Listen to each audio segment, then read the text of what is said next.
It's time for DodgerHeads.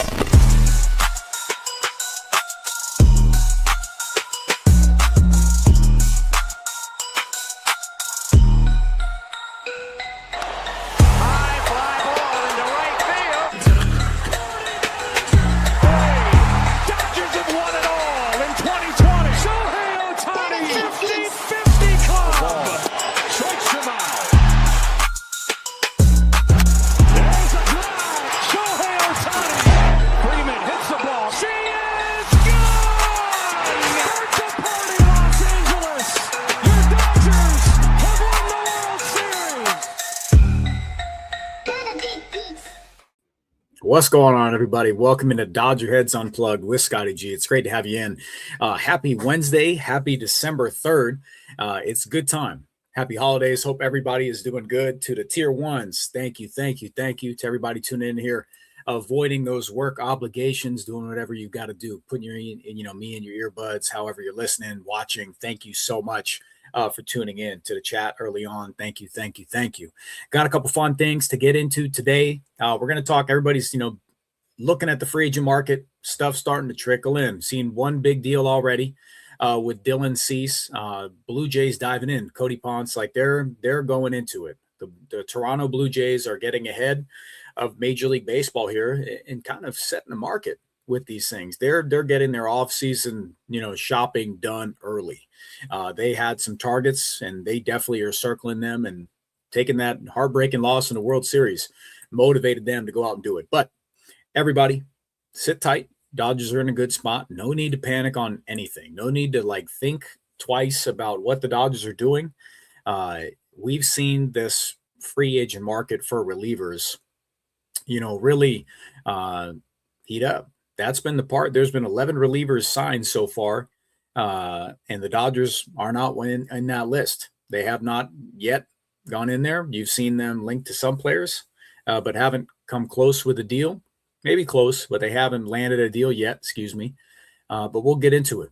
There's some options still left out there, absolutely. High end, low end, mid end. I see TQT going on with my Chris Martin stuff. I was laughed at. I was all caps laughed at for bringing up Chris Martin. So knowers of ball understand how consistent he has been. But we'll talk about that in just a little bit. BC, TQT, Laura, JY, everybody. Ricardo, it's good to see you all in chat here. Let me know how you're feeling. Again, throughout the show, I'm going to always star and circle questions and stuff, and I'll get to those later on. So please do that for me as we're going through the show here. And I'm just going to keep a running list of everything. So I appreciate all of you for tuning in. Greetings from France. It's 9 p.m. Justin, thank you, man. I appreciate you tuning in. Thank you for that. I appreciate it. Yeah. So currently where the Dodgers are at, I'm still in this early offseason mode. I don't believe, and Chad, you agree with this, that this is a spot where, coming off 2 World Series titles, you look around this roster, and it doesn't feel like there's gaping holes on the team that I'm panicking and rushing to freak out about. I'm okay sitting back and letting the market, the early end of the market, play out how it is. Yeah, and this is where it's at. TQT said it right. Friedman is practicing patience, and it'll pay off. Just got to deal with the boredom right now, and that's how I see it as well. I'm good with what they're currently doing here. People say we just signed a free agent, Katie Wu. Yeah, shout out to her, man. Another beat writer. She's terrific. She's friend of the show. It's great to have her on the Dodgers beat. So it's going to be some terrific Dodgers coverage. Hopefully we have an opportunity here at Dodger Blue to bring her back on the show and see how she's doing. Get herself with this organization here. Terrific baseball coverage, terrific baseball mind. Congratulations to, Miss Katie Wu. That's fantastic news. So that's good. That's good news for fans on that front. You're going to get, top end coverage. And so that's good stuff there. But let the market, people got spoiled. I talked with Bruce about this, last week, that with Blake Snell signing so early, he was chomping at the bit to join the Dodgers. that was one that I'm sure early on they put the feelers out there and there was just incredible mutual interest. And it was like, let's get this ball rolling. So to get spoiled with a move like that, you think it can happen all the time, but that's just those type of matches. It's just the player wants it, agent, team, things can get rolling really quickly on that end. So with this, there's a little bit more nuance to it. And I guess we'll get into, let me just talk about this real fast and then we'll have a longer conversation. Again, if you're listening after the fact during, please like, subscribe, do all those things for us here. I appreciate it. Dodgy Blue appreciates it. Lets the bosses know, how we're doing, the suits, how we're doing. But thank you so much, everybody, for the support. Off-season mode, I get it. We go through these things. We've got to dive deeper into these topics. But thank you all for tuning in. Just keep tabs with us. We're keeping you all posted on this off-season stuff here. But let me get this little bit of news rolling. This something that might not be so big time to a lot of people, but it's one of those baseball minds. And Josh Byrnes accepting the Colorado Rockies, general manager job after 11 seasons with the Dodgers. It's not a move that's going to move the needle with a lot of people who may not have heard of Josh Byrnes, but one of those terrific baseball minds that has been with the Dodgers since 2014. He has been the Dodgers senior vice president of baseball operations since 2014. And what he has done is he's supervised the club's scouting and player development. And whether people have the narrative that the Dodgers have had trouble developing those position players reach the major leagues, you have to give him an immense amount of credit for overseeing a farm system that continuously grades out at each level as one of the class organizations in Major League Baseball. He'll join the Colorado Rockies under Paul DePodesta in a very prominent role with them. So Josh Byrnes goes from two back-to-back World Series titles here, 3 in his tenure, and what he does is he gets to move into a higher position with the Colorado Rockies. So, Anna says this, smart move for the Rockies for once. Josh Byrnes, just a terrific front office asset. So wish him all the best. It's unfortunate that he's in the division, but we've seen this before with Farhan Zaidi joining the San Francisco Giants. Didn't work out so well for him, but another, class type of guy and how he's handled his job there, and Josh Byrnes joining the Colorado Rockies. So wish him the best. See how that stuff plays out there. If there is ever a front office to poach for this type of talent, it'd be the Dodgers. And the Colorado Rockies under Paul DePodesta, Josh Byrnes is going to have an opportunity to work into this role and take on this thing. He's been in the game of baseball for a very, very long time. So a very seasoned, front office mind here. He's a former Diamondbacks and Padres general manager, and he'll be the Rockies GM under Paul DePodesta. So wish him the absolute best. Stinks on the front. You're going to lose. The Dodgers are going to lose someone like Josh, but that's going to be interesting to watch that play out. So I'm curious to see how it goes. Just division rival stuff. They've had the familiarity there. And I'm sure the Colorado Rockies weren't the only team, because he had turned down or hadn't been missed or passed over for a few jobs here along the way. He was contacted by the Washington Nationals for their GM vacancy earlier in the year. And he was a candidate to become the Detroit Tigers president of baseball operations prior to them hiring Scott Harris. So the hunt for Josh Byrnes has not been just the Rockies. He's been a hot name here over the course of this past year, and I'm sure in years prior. So this is a good opportunity for Josh Byrnes. Just stinks that it's to a division rival. So wish him the best. That's good news on his personal front. But as from the Dodgers aspect, they understand how it is losing somebody that's been a key cog in the wheel that keeps this organization go. So wish him the best there. Dodgers, they will miss him very much there. All right, everybody, if you're tuning in for some of this off-season news and get this yap going here on some of these bullpen options, let's talk about it. Let's just talk about free agency, how it's going in general. If you've got any overwhelming feelings, put those in. You could do all caps question just so I can pick it out from the bunch, and I'm going to star those as we go. Super chat, of course. I always appreciate those. Dodger Blue, we appreciate those a lot. Anything on that front, thank you a lot. But it helps drive your own narratives. If you've got something overwhelming, please throw those in there. But like I was talking about prior to this last segment, the Dodgers haven't, dipped their pen into this free agent market quite yet. There's been a lot of buzz, and I know the article came out the other day about free agents and what some of the beat guys are hearing, and the Dodgers weren't linked to what they said. I have to pull this up. It's just escaping me at the moment. But the Dodgers weren't linked to, I think, any of the position players aside from Brendan Donovan.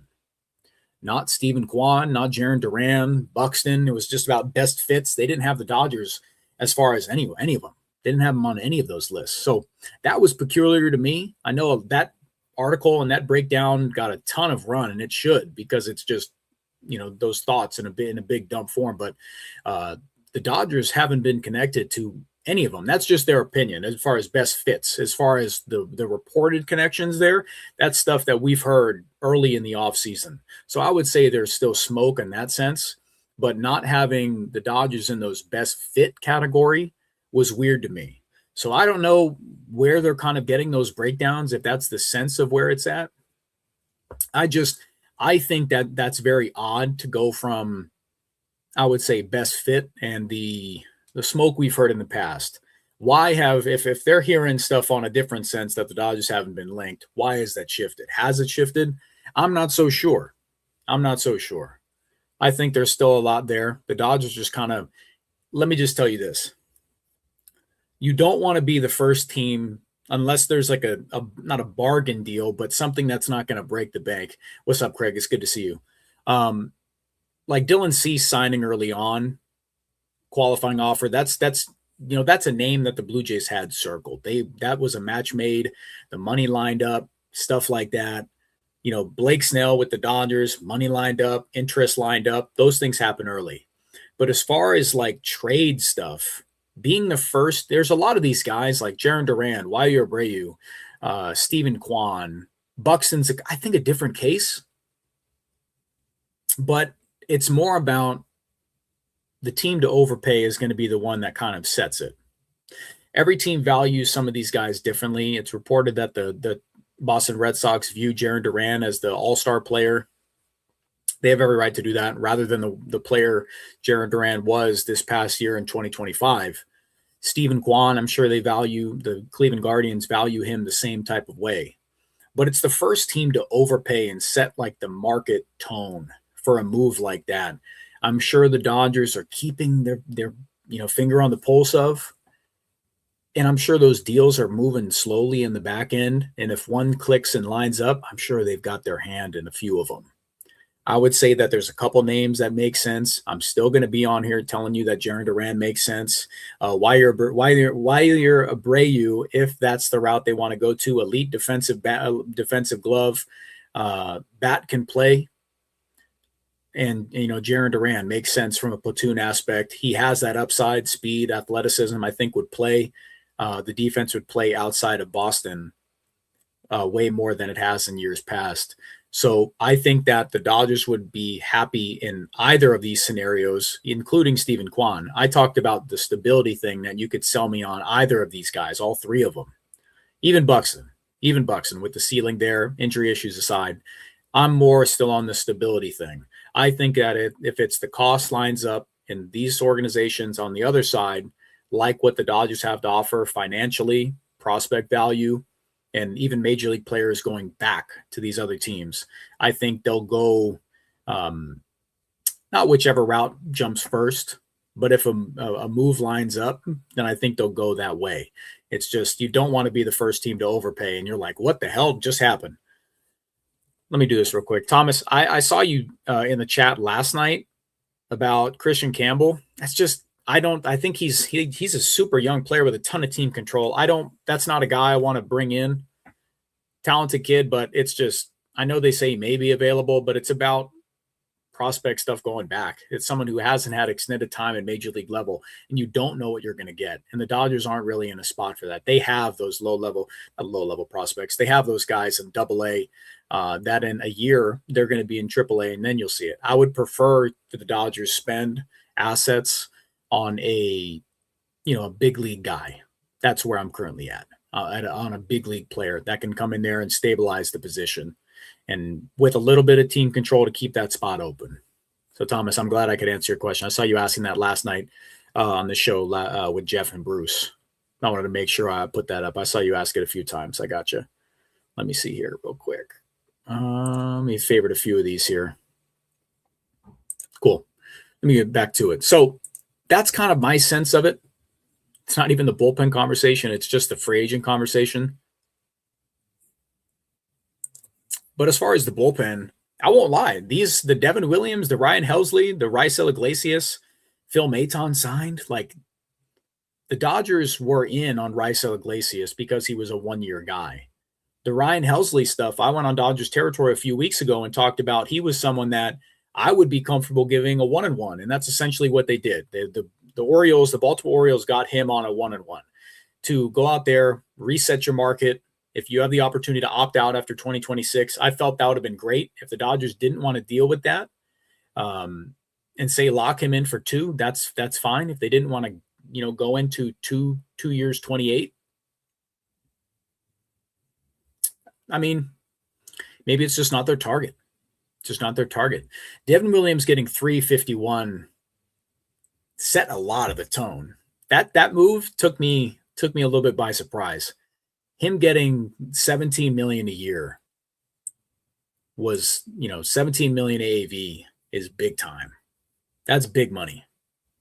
That's big money. That's right there. You're 1 year away from, we're talking Tanner Scott deal. It's just what, you know what I mean? So that's how that move is. And the New York Mets go with that. So with that being said, now you look on the other side of who is still available. And there's quite a lot. Edwin Diaz is still available. Taylor Rogers is still available. If that's a place they want to go. Kenley Jansen's still available. Not someone I'm really particularly interested in. I know David Vassay put that out about, doing all his stuff with the cutter and having the success there. But metrics aside, I know that's his thing. Robert Suarez is the one that I think is someone that's still intriguing. I know Bruce brought that up, and it's a very intriguing arm. The Dodgers have firsthand experience with him. Power fastball, good change, just an older arm. He'll be 35 when the season starts up, and I'm sure the pause comes in when you hear that number with a multi-year contract. And P. Fairbanks here is still one that if the Dodgers can get him, I think it'll be a 2-year deal. The 1 year is going to be a difficult thing. The Dodgers are probably saying, we'll give you 1 year and try to overpay for you. But I think right now with some of these other arms, these closers, you might have to dip into that second year. You definitely might have to dip into that second year. And do the Dodgers want to do that? I think they just might have to. Chris Martin is still someone I think you can get on a 1 year, and he'll be a productive bullpen piece. You won't have to pay a lot for him. That's not the closer I'm telling you to look at. That's someone I'm telling you is a middle reliever that can come in there and give you quality innings because he's done it for a hell of a long time. I had some of the stats up here weeks ago telling you that he was someone that won't cost you a lot. You can toss him a 1 year deal and probably get it done immediately. It's just that'll be a back end move. They're not going to do that super early. Let's see here. Scooter Booter. He says, I think Robert Suarez makes the most sense. I think a lot of people are worried about the cost it'll take for Edwin Diaz and very much committed, whereas Suarez won't be as much, still be good. Projections on Robert Suarez here. I haven't looked at. Sorry about that, chat. I don't have his stuff from other outlets. What other people have projected for Robert Suarez here. I'm just purely going on what Spot Trek has, what they've got his, market value at, and their website's not loading for me at the moment. Sorry about that. But to pause about Edwin Diaz's fastball velocity ticked down just a slight bit, but my pluses with him, I don't think he's going to be someone just because of the Devin Williams contract that you can get him on a bargain. I don't think that's going to be the case. it's about, he checks the box of, durability, aside from the knee, that was kind of a freak deal. The durability, the innings, the versatility, the stuff, it's all there. So, but I understand the pause with giving out another one of those big contracts, which is why you saw the Dodgers immediately linked to Raisel Iglesias and offering him that 1 year, $16 million deal. And then he goes out and then he signs back in Atlanta. So familiarity there. Thank you. And it has this 3 years, 54, according to the Athletic. That's for Robert Suarez. Yeah, Spotrac has him at 361. 3 years, 61 million. So it's right in that ballpark. Right in that ballpark. If the Mets were comfortable giving 3 years, 51 for Devin Williams, Robert Suarez is kind of in that same camp, I would say, because of the age. And it's just, do the Dodgers want to commit that? If they want to get back somebody at the back end and let Tanner Scott figure it out, yeah, BC, 20 million is a lot. That's a big contract again to hand out to one reliever. So I'm sure the Dodgers are gauging which side they want to go in on. And then we get into the internal options. Do you feel okay with that? Do you feel okay if the Dodgers, like I said, maybe get one from the Chris Martin spots, like the Kyle Finnegan, that area there, and you get someone that just gives quality innings? If Pete Fairbanks wants to take a 1 year, but I don't think it is. You look around, these guys want to get paid. If you have the opportunity to get 2 years guaranteed, you do it. That's what you do. It's not about some of these. As a reliever, it's a completely different thing. As a starter, it's a completely different thing. You have the opportunity to get paid. Players might have one opportunity to hit free agency post arbitration years, unless you get bought out and then you get a contract. They're going to take this money where they can. So I will not be surprised if someone gives Pete Fairbanks a 2 year deal and someone gives Robert Suarez that multi-year contract, basically like he deserves, with how he's pitched, hitting free agency here, how he's deserved, or what he's deserved, excuse me. Yeah, Kyle Finnegan's a free agent, if you're asking in chat. I saw that. Yeah. Mike, I saw this. Yeah, he says it's possible you can buy and fix a reliever like Hunter Harvey. I saw you talk about that last night. I'll have to look into it and get back to you on it. Somebody brought up Emilio Pagan. Is that somebody there? I think, Bruce Kuntz talked about this last night on the show, that I think the Dodgers are in the market for someone that, someone who's going to improve your team. Not someone you just bring in that you already have that level of talent and you want to hand out the money to, when you could just give that opportunity to someone within the organization for their cost-controlled, stuff that they already have in arbitration years, pre-arb even. So I think that's the way the Dodgers view free agency right now with their current group. I think they're just stuck in this middle ground of, do we want to give out that extra year? Because the Raisel Iglesias news caught me off guard, but it also showed their blueprint early on that 1 year, can we get someone on a 1 year and allocate these resources somewhere else? I wouldn't want Luke Weaver. I don't want Luke Weaver. I'm good on that. That fall off was pretty quick. Flash in the pan. Stuff looked good, 2025 or 2024, excuse me. And the fall off was pretty quick. No reclamation projects. None of those, Johnny. All right, I would say with the pause with a lot of people on that way is how much they're going to have to Tanner Scott and the issues there and what we're going to have to see from him. So everybody, with how down people are on Tanner Scott, it's understandable. It's totally understandable where people are currently at with Tanner Scott. But you've also got to understand that the ceiling for Tanner Scott is an elite left-handed back-end reliever. So if the stuff's there, if he's able to turn that around, the problem fixes itself. But I would hope the Dodgers can utilize him in a non-closer role and go that way instead of have to just say, we're going to get a middle relief option and hope you can piece the back end together. I know, and this is why it was reported early on, that the Dodgers are going to do what it takes to find a ninth inning guy, somebody to pitch those final 3 outs. Yeah. TQT, finding reclamation projects in the relief market is very doable. It is. It is. You find a few qualities and a few traits that you like, you bring out the best of them, and then you run them for 1 year, let them get paid somewhere else. Or you bring them in on a, something they've got some team control, and you run it out and you utilize that. Evan Phillips stuff. You know what I mean? Dodgers do it, just like the best teams in ball. A lot of teams in baseball do this stuff now. Dodgers have seen a lot of arms that they have not given up on, but it's that time has run its course, and you see those names go somewhere else. Brock Stewart, they brought him back because he's had such a run of success with the Twins.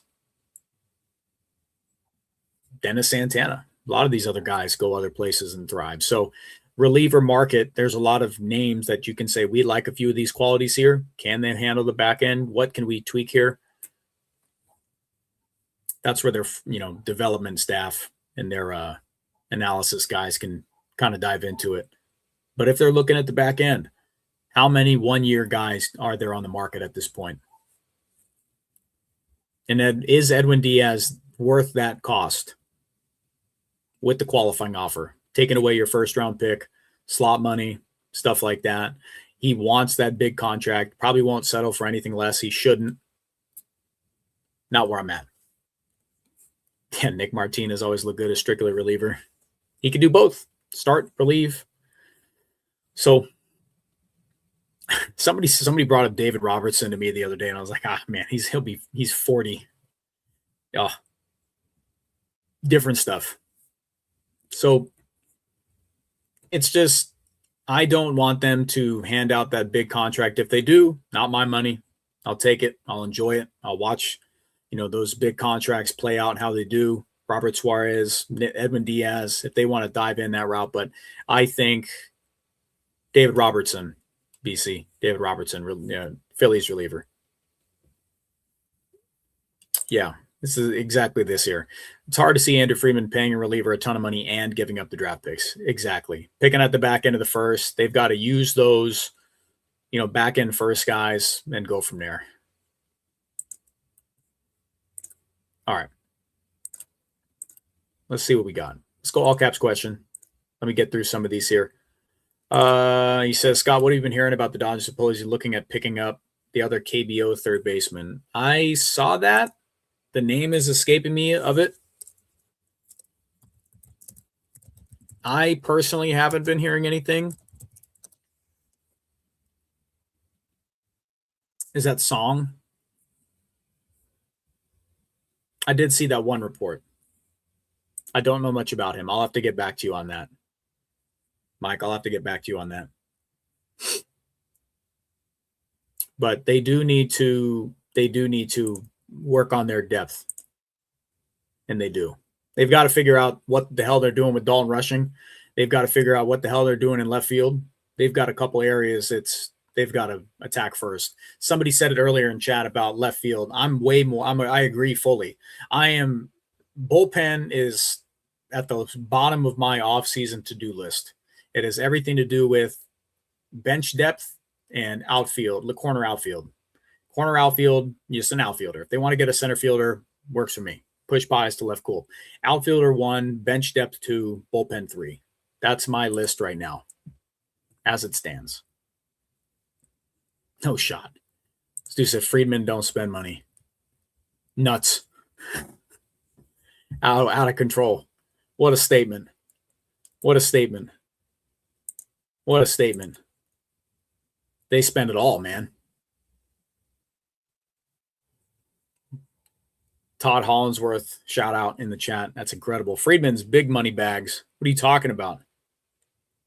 The money's there to be spent. Lines up. Hell yeah. Let's see. He says you cannot guarantee an Edwin Diaz doing well in a Game 7 of the World Series. You can't guarantee anything. I'm sure the Blue Jays felt great about Jeff Hoffman in Game 7 of the World Series. And then Miggy Rowe. Relievers are volatile. Takes one pitch. Easy thing to say, but it's just another big contract when you can get a lot of these guys on small money deals. You've got to have a big time arm to give that money out. And the Dodgers already have one. If you have two in the bullpen, that's not the greatest thing to do. You won't find many teams around Major League Baseball that have high paid relievers, especially one that you don't have a lot of faith in going into a year, just hoping for a turnaround and then paying another one with a lot of miles on him. He's a good bet. Edwin Diaz is a good bet based on the things I talked about. Track record, success, versatility. Those are things that you can put in, but it's a matter of the Dodgers' current position with their bullpen. If Edwin Diaz existed in a world where Tanner Scott and the Dodgers didn't, then it would be a different conversation. Then I would say, you go get him. You can go get him. You need that one. But Tanner Scott on the team definitely changes some things. Does it matter to them, to the front office of the Dodgers? Maybe, maybe not. But the Raisel Iglesias buzz definitely changed some things as far as the thinking. TQT says rank them. Jarren Duran, Donovan, Wiley Abreu, Stephen Kwan when taking prospect cost into consideration. Oh, man. I'd probably say I think that how much control does Abreu have? Donovan's got a lot of interest. Donovan's got a ton of interest. Brendan Donovan has been linked to more teams, I think, than any outfield option on the trade market, I think. And that is probably Abreu's got 4 years. Okay. That changes some things. I would say Jarren Duran is 1. Probably Donovan 1, Duran 2, Abreu 3, Kwan 4. That's just like how I view them. That's how I view them. I think they need a left-handed bat. I think they need someone who can come in. Duran can go center field, left field. Donovan can play second base, left field. I know he played some shortstop. Abreu, as far as the glove, I understand that. Years of control. I think he'll cost elite glove, but I think you can go get an elite glove guy without having to spend a ton. Duran's a difference maker with a bat, and Stephen Kwan at this stage, I've never been high on him.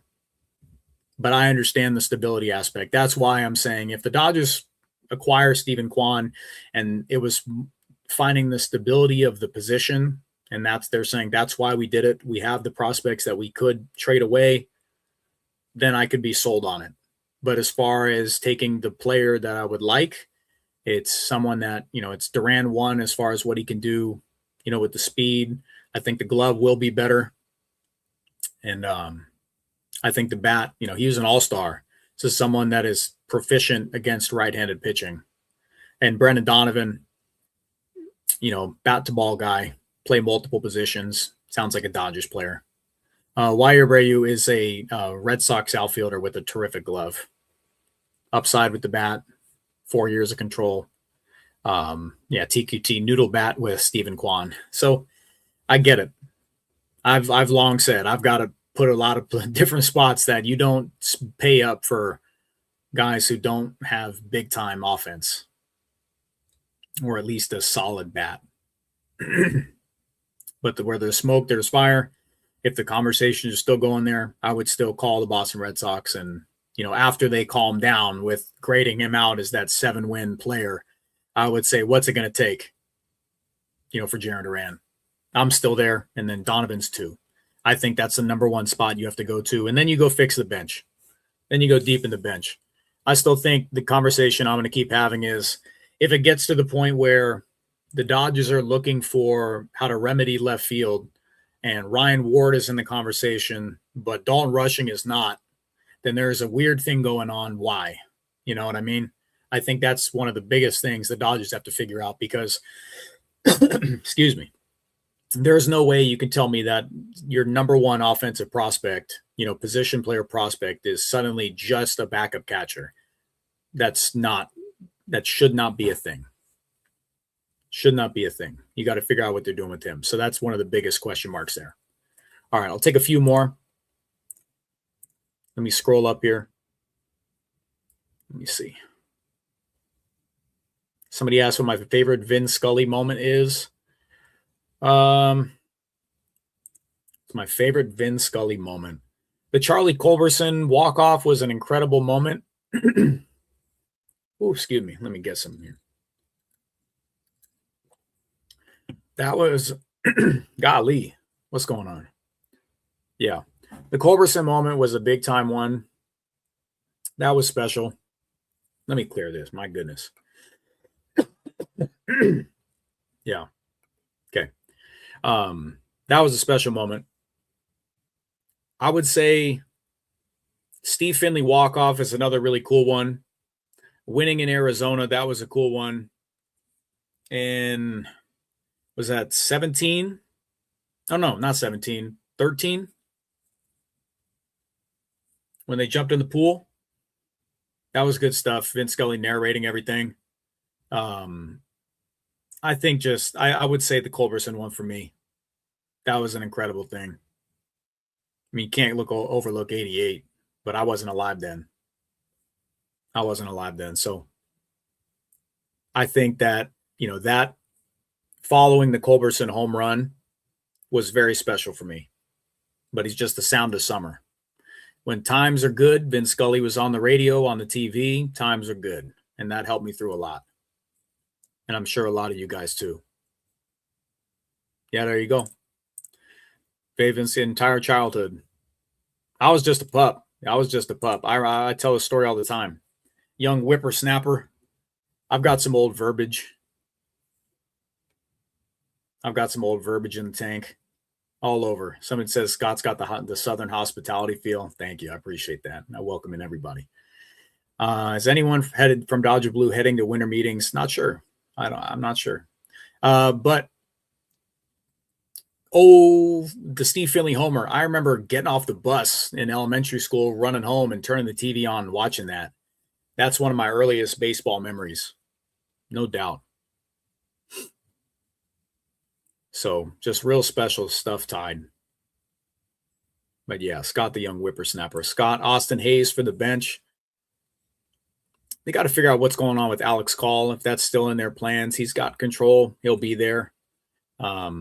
If they want more offensive upside, or if they just say, he's good enough for them, his stuff is good enough for them,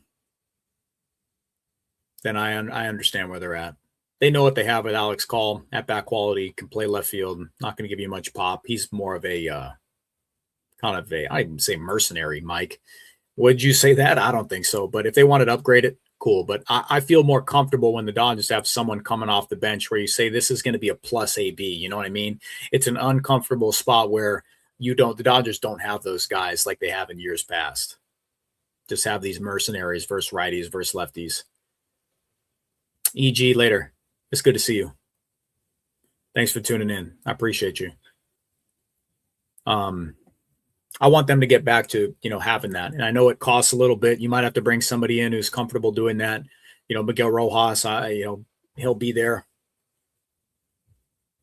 So finding some of these players, Hesung Kim, Rob Refschneider. Yeah, I'm in. Someone with, a proficiency versus one side where they can be that, because you're going to have you feel comfortable probably with your two catchers. You feel comfortable with this stuff here. So you can have someone to come in. If Dalton Rushing is going to be your primary lefty off the bench, it's something I wanted. It's just, how do some of these players mature into these spots and grow into these roles? They've got a couple questions to answer that aren't the big conversation. So that's where I'm at currently. Cool. All right, let me see. Any other questions for me? Yeah, Donovan, very popular. Might have to overpay to get him. I agree. People saying Jose Abreu, no chance. He says this too. Give me Duran, Donovan, Abreu, Kwan. Yeah, exactly in that order. Thank you. Totally agree. I think you have to get a sense, Shelly, talk about clubhouse culture. I think you have to get a sense of who the player is before people just look at media stuff. I think these players know each other way better than the media does. It's not that I don't look at what the media reports and discredit that at all. That's not ever what I'll say. It's that these players know each other and them on a personal level, because there might be some views that are in the media and in the public that the players don't share the same sentiment. And that's where I stand on that. These players know each other. So the Dodgers do take that into account, and it's how they've built the clubhouse culture to win 2 titles in a row here with basically this same group and players they acquire. They have kind of a certain status quo, and they don't want to deviate from that. So I expect them to take everything into account, but they'll know these guys way better than what is reported. All right. Yeah, JY says this. Yeah, I got a valid point. We don't know as well as the players who work together on a daily basis. And that agree with that completely. These players have their own views on stuff. They've got their own. They work out with each other. A lot of them have off-season stuff. I'm sure these front offices talk to some of these players they have currently, and even coaches, players around these guys they want to acquire, sign, however, that can give them very detailed intel. And they'll have this stuff and feel comfortable about these players they acquire. It's long different from days of, when they signed Trevor Bauer and stuff like that, players that do want like high profile stuff. It's just a different feel they currently have. This is a tight knit group the Dodgers, have going on here. Superstars, role players, all unified in the same approach with Dave Roberts at the helm.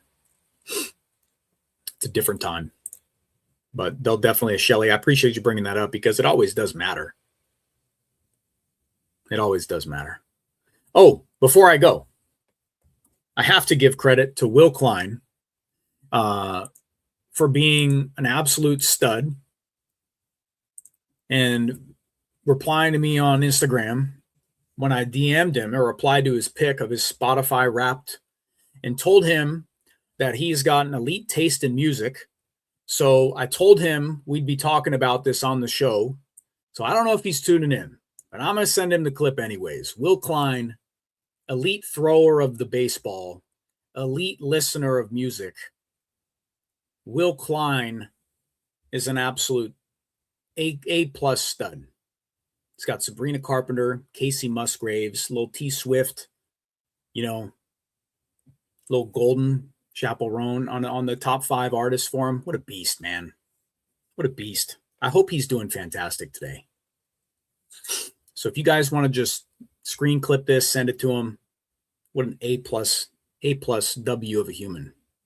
So shout out to Will Klein, knower of ball, elite thrower of the pill, and just an absolute stud. So I hope he's doing fantastic today. What a guy. Favorite Christmas song? Oh my gosh. Throw me off guard here, Kira. I got a couple of them. I'll get back to you. Yeah, common Will Klein W. Absolutely common. I don't think he's at an L in like the past 2 decades. Not an L. Not an L in sight. No chance. Not a chance. Okay.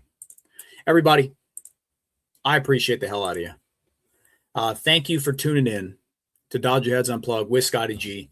If you're listening after the fact, like, subscribe, notification bell, leave comments down below. We will continue to break down free agent news, make sense of where this is kind of all unfolding for the Dodgers. But again, chat agrees, sit tight. A lot more has yet to break. A lot more has yet to come to light on what the Dodgers are going to do. But I don't think the bullpen stuff is as big time as people might think it is.